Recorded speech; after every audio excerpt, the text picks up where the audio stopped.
ఈనాడులో ఒకటి ఇక్కడ రామోజీరావుకి అస్వస్థత, ఆసుపత్రిలో చికిత్స అన్నటువంటి వార్తని హైలైట్ చేశారు. ఈనాడు గ్రూప్ సంస్థల చైర్మన్ రామోజీరావు గుండె సంబంధిత సమస్యలతో హైదరాబాద్లోని ఆసుపత్రిలో చికిత్స పొందుతున్నారు. ఈ నెల 5న ఆయనకు శ్వాస తీసుకోవడంలో ఇబ్బందులు ఎదురవడంతో ఆసుపత్రిలో చేర్చారు. పరీక్షించిన వైద్యులు స్టెంట్ అమర్చారు. ప్రస్తుతం ఆయన ఐసీయూలో కోలుకుంటున్నారు. రామోజీరావు ఆరోగ్య పరిస్థితి నిలకడగా ఉందని ఆయనకి చికిత్స అందిస్తున్న వైద్యులు తెలిపారు అన్నటువంటి వార్తని హైలైట్ చేశారు. కాకపోతే ఒక బాధాకరమైనటువంటి వార్త ఏంటంటే, కొద్దిసేపటి క్రితం రామోజీరావు గారు తుదిశ్వాస విడిచారు. ఈ తెల్లవారుజామున 4:50 ఆసుపత్రిలో ఆయన కన్నుమూశారు. ఆయన భౌతిక కాయాన్ని రామోజీ ఫిలిం సిటీకి తరలించి అక్కడి నుండి అంత్యక్రియలు ఏర్పాట్లు చేస్తున్నారు. దేశంలో ఒక మీడియా మొగల్గా, ప్రత్యేకించి తెలుగు రాష్ట్రాలలో రాష్ట్ర రాజకీయ గతిని మార్చడంలో ఆయన కీలక పాత్ర పోషించారు. అలాగే మీడియాకి సంబంధించి ఒక వ్యవస్థీకృతమైనటువంటి నెట్వర్క్ను తయారు చేయడంలో ఆయన అద్భుతమైనటువంటి ప్రదర్శించారు. ఎస్పెషల్లీ సినీ రంగానికి ఆయన అందించిన సేవలైతే ఎవరూ మర్చిపోలేరు. ఎందుకంటే తెలుగు సినీ రంగానికే కాదు, దేశవ్యాప్తంగా ఉన్న సినీ రంగం మొత్తానికి ఒక ఫిల్మ్ సిటీ అనేటువంటిది ఆవిష్కరించి చూపించడం ఒక ఎత్తు. రెండో పక్కన అదే సందర్భంలో ఈటీవీ లాంటి వాటిట్లలో అక్కడ లాంటి ప్రోగ్రాముల ద్వారా అనేక మంది కొరియోగ్రాఫర్లు పుట్టుకొచ్చారు. సినిమా రంగానికి పోళ్ళంతమంది వనరు అయ్యారు. అట్లాగే అక్కడ ఉన్నటువంటి జబర్దస్త్ ప్రోగ్రాం ద్వారా అనేక మంది కమెడియన్లకి లైఫ్ వచ్చింది. వాళ్ళందరికీ సినిమాల్లో ఛాన్స్ వచ్చింది. అనేక మంది కళాకారులు, అలాగే సీరియళ్ళు, ఆ సీరియళ్లలో ఉన్నటువంటి కళాకారులకి ఆ తర్వాతన సినిమాల్లో ఛాన్స్ వచ్చింది. ఓవరాల్గా సినీ రంగంలోని ప్రతి పాత్రతో ఆయనకి అనుబంధం ఉన్నటువంటి వ్యక్తి. ఆయన లేని లోటు అన్నటువంటిది తెలుగు సినిమా రంగానికి, అలాగే పాత్రికేయ రంగానికి, ఎందుకంటే అంతకుముందు ఉన్నటువంటి పాత్రికేయ విధానాల్ని మార్చేసినటువంటి వ్యక్తి. అలాంటి వ్యక్తి ఇక లేరు అన్నటువంటి కొద్దిసేపటి క్రితం ప్రకటించారు. లేకపోతే సమిష్టిగానే నిర్ణయాలు అన్నటువంటి వార్తను హైలైట్ చేశారు. కలిసికట్టుగా ముందుకెళ్తాం, ఎన్డీఏ అత్యంత బలమైన కూటమి, కాంగ్రెస్కి 100 సీట్లైనా రాలేదు, దక్షిణాదిలో కమలానికి చక్కటి ఆదరణ, కొత్త ఎంపీలు ఎన్డీఏ పక్షాల నేతల సమావేశంలో మోడీ, కేంద్రంలో మరోసారి కొలువు తీరబోతున్న ఎన్డీఏ సర్కార్ అన్ని నిర్ణయాలను సమిష్టిగా తీసుకుంటుందని అదే తమ లక్ష్యమని ప్రధాని నరేంద్ర మోడీ ఉద్ఘాటించారు. ఏకాభిప్రాయం కోసం తాను పాటుపడతానని, అధికారాన్ని పొందడానికి కాకుండా దేశమే ముందు అనే సూత్రానికి కట్టుబడి సహజ సిద్ధ కూటమి తమదని తెలిపారు. ప్రభుత్వ ఏర్పాటుకు మెజార్టీ అవసరమైన, దేశాన్ని నడిపించడానికి మాత్రం ఏకాభిప్రాయం ఉండాలని అన్నారు.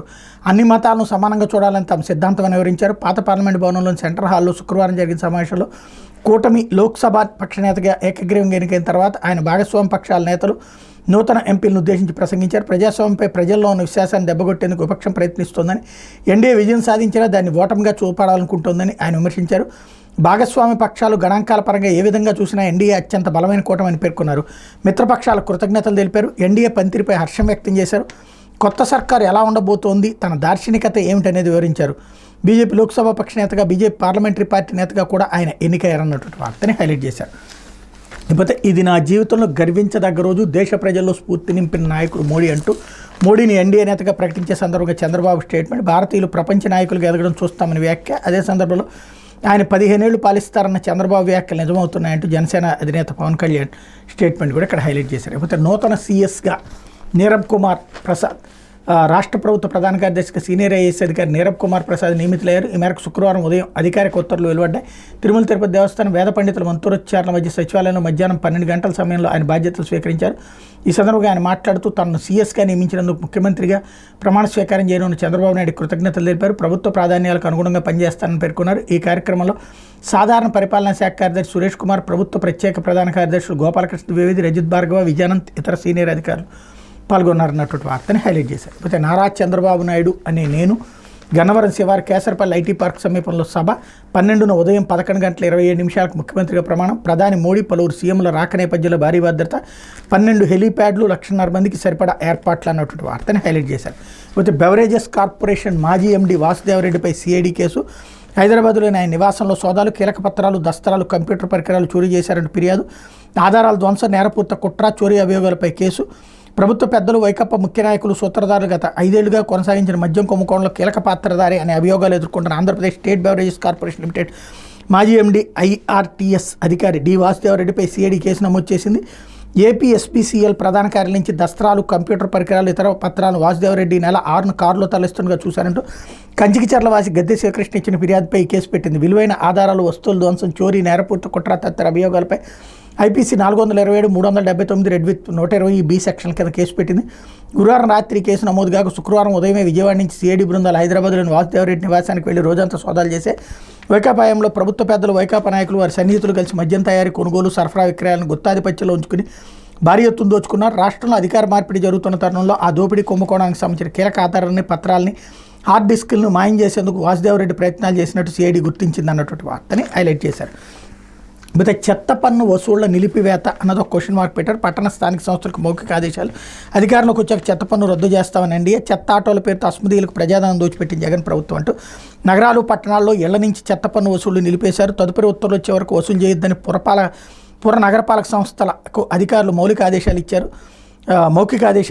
అధికారంలోకి వచ్చాక చెత్త పన్ను రద్దు చేస్తామని తెలుగుదేశం పార్టీ అధినేత చంద్రబాబు ఎన్నికల ప్రచారంలో హామీ ఇచ్చారు.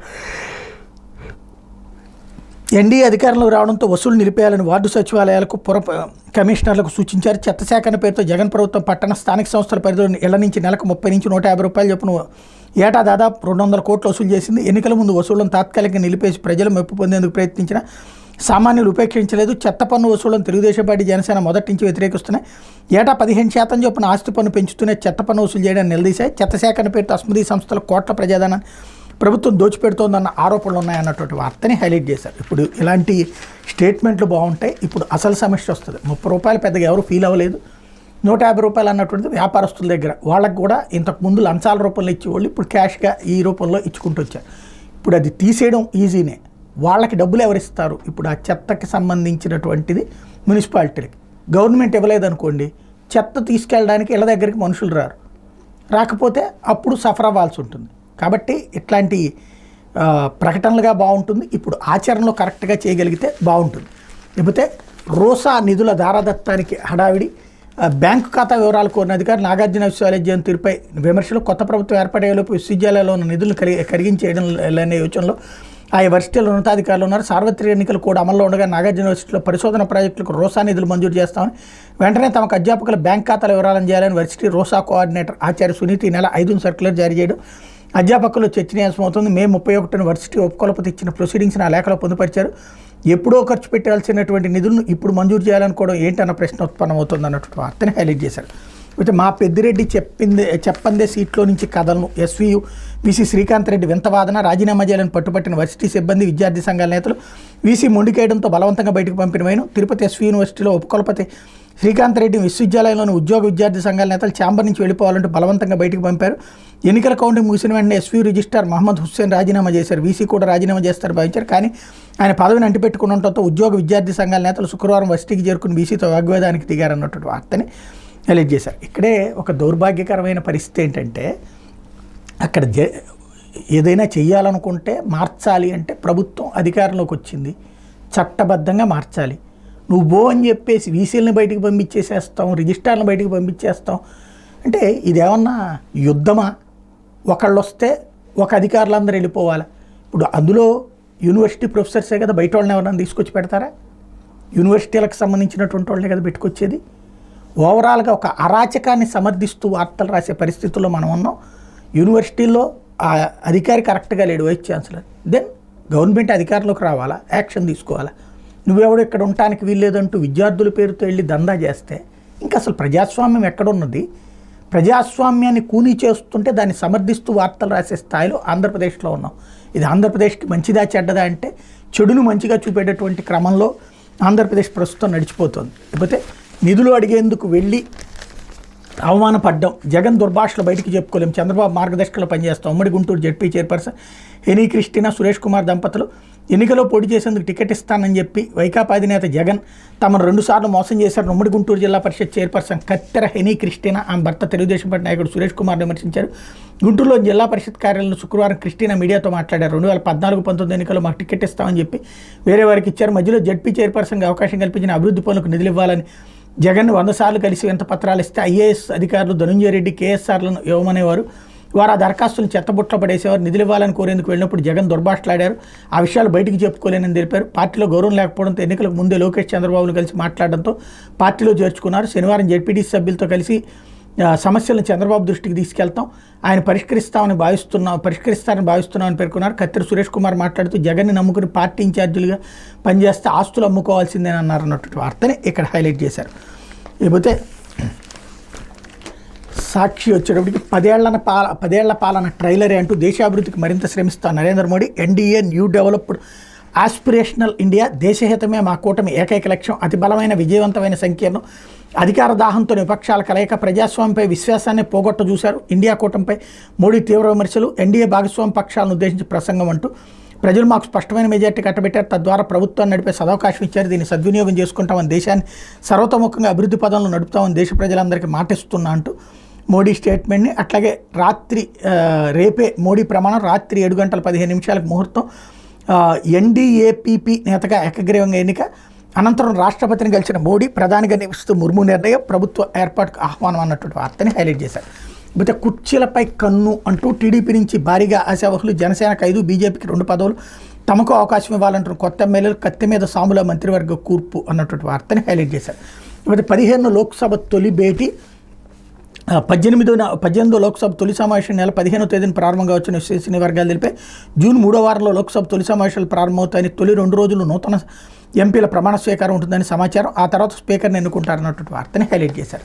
అయితే ప్రజాస్వామ్యమా ఆటవిక రాజ్యమా, రాష్ట్ర వ్యాప్తంగా కొనసాగుతున్న టీడీపీ దాడులు, వైఎస్ఆర్సీపీ కార్యకర్తలు వారి ఆస్తుల లక్ష్యంగా విధ్వంసం, పోలీసుల సమక్షంలో బెదిరింపులు, దాడులు, ఆస్తుల ధ్వంసం, నిస్తేజంగా పోలీసు యంత్రాంగం పరోక్షంగా రెచ్చగొడుతున్న చంద్రబాబు, వైసీపీ కవ్వింపులపై టీడీపీ శ్రేణులు సంయమనం పాటించాలంటూ ట్వీట్, తాను ప్రమాణ స్వీకారం చేసేదాకా ఇవి కొనసాగించాలని పరోక్షంగా సంకేతాలు అన్నటువంటి వార్తని హైలైట్ చేశారు. ఇందులో బెజవాడలో పట్టపగల టీడీపీ కార్యకర్తలు విధ్వంసకాండకు దిగారు. గన్నవరం మాజీ ఎమ్మెల్యే వల్లభనేని వంశీమోహన్పై దాడికి విఫలయత్నం చేసే నగరంలో లబ్బిపేట మున్సిపల్ ఎంప్లాయీస్ కాలనీలోని వంశీ నివాసం ఉంటున్న అపార్ట్మెంట్పై పెద్ద ఎత్తున టీడీపీ నాయకులు, కార్యకర్తలు దాడి చేశారు.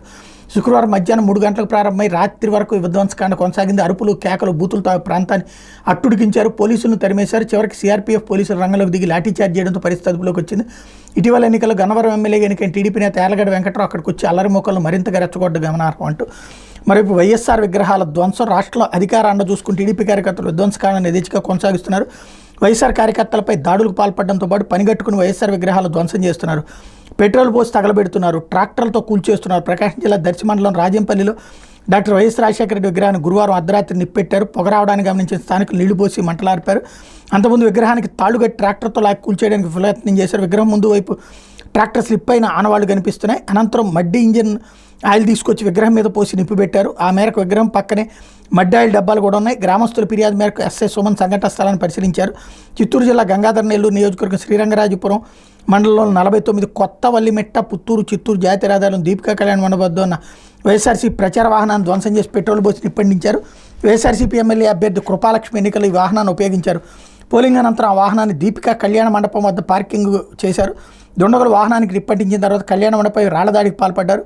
యూపీపురం, కొత్తపల్లి, మహాభారతం, వినాయక స్వామి ఆలయం వద్ద ఏర్పాటు చేసి శిలాఫలకాలను ధ్వంసం చేశారు. కూటమి శ్రేణులు విజయవాడ వైఎస్ఆర్ విగ్రహం మెడలో టీడీపీ కండువా, చేతిలో ఆ పార్టీ జెండా పెట్టారు. ఎన్నికల్లో గెలిచిన సందర్భంగా టీడీపీ, జనసేన, బీజేపీ కార్యకర్తలు విజయవాడ భవానీపురం స్వాతి రోడ్లో శుక్రవారం విజయోత్సవ ర్యాలీ నిర్వహించారు. ర్యాలీ బీజేపీ కార్యం దాటి శివాలయం సెంటర్కి చేరుకుంది.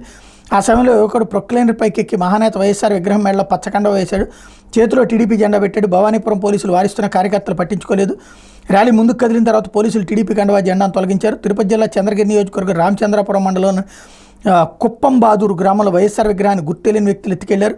గ్రామంలోని ప్రధాన రహదారి సమీపంలో ఎన్నో ఏళ్ల క్రితం దివంగత ముఖ్యమంత్రి రాజశేఖర రెడ్డి విగ్రహాన్ని ఏర్పాటు చేశారు. టీడీపీ కార్యకర్తలు శుక్రవారం ఎన్టీఆర్ జిల్లా నందిగాం పట్టణంలో హల్చల్ చేశారు. పట్టణంలోని పలు చోట్ల శిలాఫలకాలు ధ్వంసం చేయడంతో పాటు పలు చోట్ల ఏర్పాటు చేసిన వైఎస్ జగన్మోహన్ రెడ్డి, డాక్టర్ మొండితోక జగన్మోహన్ రావు, మొండితోక అరుణ్ కుమార్ల బోర్డులను తొలగించారు.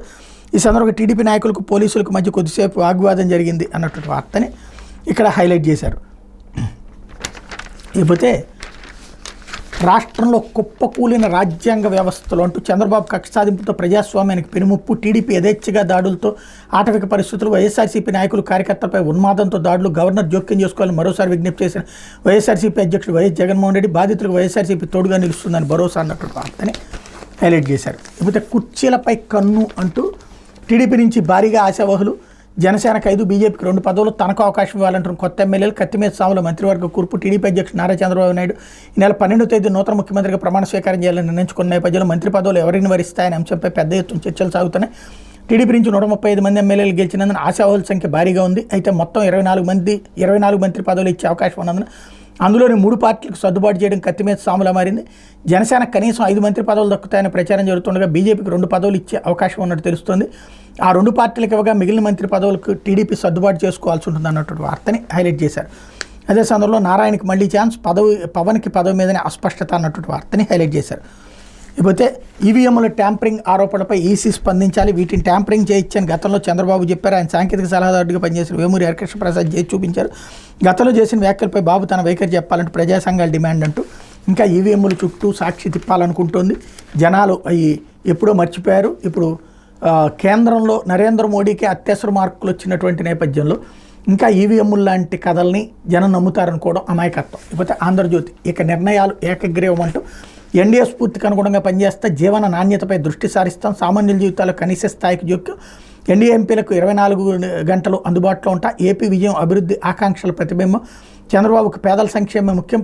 కేవలం పవన్ కాదు ఒక తుఫాన్. కాంగ్రెస్ వచ్చే 10 ఏళ్లలో కూడా 100 దాటుతూ తెలంగాణలో కాంగ్రెస్ సర్కార్ విఫలమైంది. అందుకే మాకు రెట్టింపు సీట్లు. ఎన్డీఏ పక్ష నేతగా మోడీ ఏకగ్రీవ ఎన్నిక. చంద్రబాబు, నితీష్, పవన్ తదితరుల మద్దతు అన్నటువంటి వార్తని హైలైట్ చేశారు.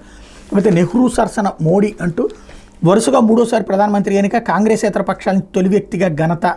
అలాగే ఏపీ నుంచి ఎవరికి ఛాన్స్ అంటూ రామ్మోహన్ సహా ప్రచారంలో పలువురు పేర్లు. అట్లాగే సరైన టైంలో సరైన నేత అంటూ మోడీపై చంద్రబాబు ప్రశంసలు జల్లు. ఎన్నికల్లో రాత్రింబవళ్లు కష్టపడ్డారు. మోడీకి సంపూర్ణ మద్దతు అంటూ బాబు.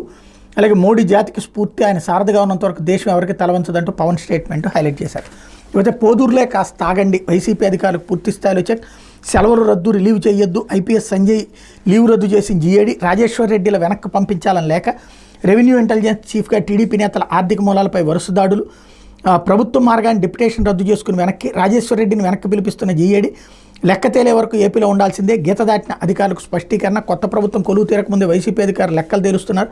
జగనన్నే సర్వం, ఆయనతోనే మేము ఉంటామంటూ ప్రభుత్వాధికారులు మన మాటే మరిచిన వాళ్ళందరికీ మడత పెట్టేస్తున్నారు. కొత్త ప్రభుత్వం ఏర్పడక ముందే చల్లగా జారకుండా అని చూసిన వారికి చెక్ పెట్టేశారు. ఇప్పటికే రాష్ట్రం దాటి వారు తిరిగి వెనక్కి రావాలంటూ సాధారణ పరిపాలన విభాగం తాకీదులు జారీ చేసింది అన్నటువంటి వార్తనే హైలైట్ చేశారు. ఇకపోతే సీఎంఓలో ప్రక్షాళన అంటూ పూనం, రేవు, భరత్ గుప్తాలకు బదిలీ. వారికి పోస్టింగ్ ఇవ్వని కొత్త సీఎస్ నేరం. జీఏడీలో రిపోర్ట్ చేయాలని ఆదేశాలు. 27 వరకు జవహర్ సెలవుకు ఆమోదం.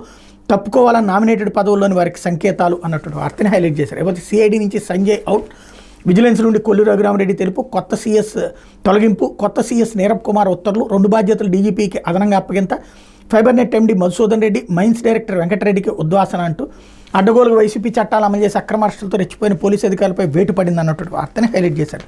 అయితే మళ్ళీ మంచి రోజులు అంటూ కేంద్రంలో తెలుగుదేశానికి అత్యంత ప్రాధాన్యం. గతంలో యునైటెడ్ ఫ్రంట్లో బాబు కీలకం. వాజ్పేయి సర్కార్ ఏర్పాటులోనంతే కేంద్రంలో పరపతితో రాష్ట్ర ప్రయోజనాల సాధన. ఇప్పుడు మరోసారి ఎన్డీఏలో కీలక పాత్ర. ఉదారంగా నిధులు, ప్రాజెక్టులకు అవకాశం అన్నటువంటి వార్తని హైలైట్ చేశారు. ఇకపోతే నీట్పై నీలి నీడలు. పరీక్ష నిర్వహణ ఫలితాలపై తీవ్ర ఆరోపణలు. ప్రశ్నాపత్రం లీకేజీ, మార్కుల అవకతవకలు. ఎన్నడూ లేని విధంగా 67 మందికి ఫస్ట్ ర్యాంక్. వారిలో 8 మందిది ఒకే పరీక్షా కేంద్రం. 10 రోజుల ముందే ఎన్నికల ఫలితాలు నాటి రిజల్ట్స్. పరీక్ష మళ్లీ నిర్వహించాలంటున్న తల్లిదండ్రులు. సుప్రీంకోర్టు పర్యవేక్షణలో దర్యాప్తు జరిపించాలి ఖర్గే. నీట్ రద్దుకు అందరం కలిసి ఉద్యమిద్దామంటూ స్టాలిన్ స్టేట్మెంట్ ఇక్కడ హైలైట్ చేశారు. అయితే ఏయూకి ముఖం చాటేసిన వీసీ అంటూ కూటమి గెలిచినప్పటి నుంచి ప్రసాద్ రెడ్డి మాయం. వైసీపీ హయాంలో ఇష్టానుసారం వ్యవహరించారనే ఆరోపణలు. గత 5 ఏళ్లుగా ఆంధ్ర విశ్వవిద్యాలయాన్ని తన గుప్పెట్లో పెట్టుకుని ఇష్టానుసారం వ్యవహరించిన ఉపకులపతి పీవీజీడీ ప్రసాద్ రెడ్డి 3 రోజుల నుంచి క్యాంపస్లో కనిపించడం లేదు. ఎన్నికల ఫలితాలు వెలువడిన రోజు నుంచి ఆయన ఎక్కడికి వెళ్లారో సమాచారం లేదు. వైసీపీ అధికారంలో ఉన్న 5 ఏళ్లు ప్రసాద్ రెడ్డి నియంత్ర తరహాలో పాలన సాగించారన్న విమర్శలు ఉన్నాయన్నటువంటి వార్తని హైలైట్ చేశారు. ఇకపోతే వైసీపీ మోకల దాడిలో గాయపడిన టీడీపీ కార్యకర్త మృతి. ఆసుపత్రిలో 4 రోజుల పాటు మృత్యుతో కాసిం పోరాటం. వైసీపీ ముష్కర్ల చేతిలో తీవ్రంగా గాయపడి ఆసుపత్రిలో చికిత్స పొందుతున్న గుంటూరు జిల్లా దుగ్గిరాల మండలం చిరువూరు గ్రామానికి చెందిన షేక్ కాసిం శుక్రవారం కన్నుమూశారు. ఓట్ల లెక్కింపులో టీడీపీ అభ్యర్థులు విజయం సాధిస్తుండడంతో కాసిం తన స్నేహితుడితో కలిసి బైక్పై రేవేంద్రపాడు వెళ్తుండగా తుమ్మపూడి చర్చి సమీపంలో వైసీపీకి చెందిన కమల్ మరో 3 అడ్డుకుని క్రికెట్ బ్యాట్తో దారుణంగా కొట్టారు. విషయం తెలిసి అక్కడికి వచ్చిన ఎస్ఐ మహేంద్ర కాసింను మంగళగిరి ఎన్ఆర్ఐ ఆసుపత్రికి తరలించారు. 4 రోజులు మృత్యుతో పోరాడిన కాసిం శుక్రవారం మృతి చెందాడు. తమ బిడ్డను వైసీపీ మొక్కలు పొట్టన పెట్టుకున్నాయంటూ తల్లి మెహరీన్ కన్నీటి పర్యంతం అయ్యారు. అలా టీడీపీ కుటుంబంపై వైసీపీ శ్రేణుల దాడి. విజయవాడలో చికిత్స పొందుతున్నటువంటి బాధితులు. ఏలూరు జిల్లా ముసునూరు మండలం రమణక్కపేటలో పాత కక్షల పురుగుపై వైసీపీ ఓటమిని జీర్ణించుకోలేకపోవడంతో పాటు పంచాయతీ స్థలాక్రమణను అడ్డుకున్నారని వైసీపీకి చెందిన కొంతమంది గురువారం రాత్రి టీడీపీ సానుభూతి పట్టు కుటుంబంపై దాడికి పాల్పడ్డారు. ఈ దాడిలో 4 తీవ్రంగా గాయపడ్డారు. గ్రామంలో వైసీపీకి చెందిన ఉప్పే పిచ్చేశ్వరరావు, ఉప్పే సుబ్బారావు పంచాయతీకి చెందిన స్థలాన్ని ఆక్రమించుకుని నెలల క్రితం నూతనంగా ఇంటి నిర్మాణం చేస్తున్న టీడీపీ నేత ఉప్పే శివనాగాంజనేయులు అడ్డుకున్నారు. దీనిపై ఇరు వర్గాల మధ్య వివాదం కొనసాగుతుంది. మరోవైపు ఎన్నికల్లో వైసీపీ ఓటమిని జీర్ణించుకోలేకపోతున్న ఈ నేపథ్యంలో వైసీపీ చెందిన ఉప్పే శ్రీనివాసరావు, ఉప్పే పెదకాపు, ఉప్పే రామకృష్ణ, ఉప్పే గోపాలాంజనేయులు, ఉప్పే పిచ్చేశ్వరరావు, ఉప్పే మారేశ్వరరావు, ఉప్పే సుబ్బారావు గురువారం రాత్రి ఆధారపై ఉన్న టీడీపీ నేత ఉప్పే శివనాగాంజనేయుల పైన కర్రలు, కత్తులతో దాడి చేశారు. అడ్డుకోబోయిన అతడి భార్య సత్యవతి, తండ్రి సత్యనారాయణ, తమ్ముడు శివరామకృష్ణపై కూడా దాడి చేయగా ఆ 4గురికి తీవ్ర గాయాలయ్యాయి. ప్రస్తుతం బాధితులు విజయవాడ ప్రభుత్వ ఆసుపత్రిలో చికిత్స పొందుతున్నారు. బాధితుల ఆందోళన మేరకు 7గురిపై శుక్రవారం కేసు నమోదు చేసినట్టు ఎస్ఐ పి వాసు తెలిపారు. ఇందులో సానుభూతి పరులు అన్నటువంటి దానిని కూడా, అంటే వాస్తవంగా అది ఇద్దరి మధ్యన సివిల్ లిటిగేషన్, దాంట్లో వైసీపీ టీడీపీ అన్నటువంటిది తీసుకొచ్చేశారు. ఇది ఒక విచిత్రం. లేకపోతే రెచ్చగొట్టి ఆపై కత్తితో దాడి, తెనాల్లో వైసీపీ మొక్కల బరితెగింపు, జగన్పై ఒంటరిగా పోటీ చేయలేక జనసేన బీజేపీలతో పొత్తు పెట్టుకుని ఓటింగ్ మిషన్లను ట్యాంపరింగ్ చేసి గెలిచిన సన్నాసులను టీడీపీ వాళ్ళని రెచ్చగొట్టారు, కత్తితో దాడికి దిగబడ్డారు. ఈ ఘటనతో తెనాల్లో గురువారం రాత్రి అలజడి రేగింది. స్థానికులు బాధితుల కథనం ప్రకారం స్థానిక మారిస్పేటలోని 22వ వార్డులో గురువారం సాయంత్రం షేక్ గౌస్, షేక్ సుబాని స్నేహితులతో కలిసి టీడీపీ జనసేన విజయోత్సవాలు జరుపుకున్నారు. అదే సమయంలో అక్కడికి వచ్చిన వైసీపీ కౌన్సిలర్ దుబాయ్ బాబు టీడీపీ వారిని రెచ్చగొట్టారు. అసభ్య పదజాలంతో దూషిస్తూ దాడికి పాల్పడ్డాడు. దీంతో అక్కడ ఉన్నవారు అతను నిలువరించే ప్రయత్నం చేశారు. దీంతో కౌన్సిలర్ దుబాయ్ బాబు అనుచరులను తీసుకొచ్చి తప్పుబట్టిన కత్తితో టీడీపీ వారిపై దాడికి ప్రయత్నించాడు. ఈ ప్రయత్నంలో షేక్ గౌస్ గాయపడ్డాడు. ఘటనపై పోలీసులు ఫిర్యాదు చేస్తే తీసుకోకుండా వైసీపీకి తొత్తులుగా వ్యవహరిస్తున్నారని ఆరోపిస్తూ స్టేషన్ ఎదుట అర్ధరాత్రి ధర్నా చేశారు. దీంతో కేసులు నమోదు చేసి నిందితులను అదుపులో తీసుకుంటామని పోలీసులు హామీ ఇవ్వడంతో ధర్నాను విరమించారన్నటువంటి వార్తను హైలైట్ చేశారు. ఇక్కడెక్కడా కూడా వైసీపీ వాళ్ళ మీద జరిగినటువంటి దాడింపులు కాకుండా దాన్నేమో కవ్వింపులు, దాడులు అని రాసుకొచ్చారనమాట.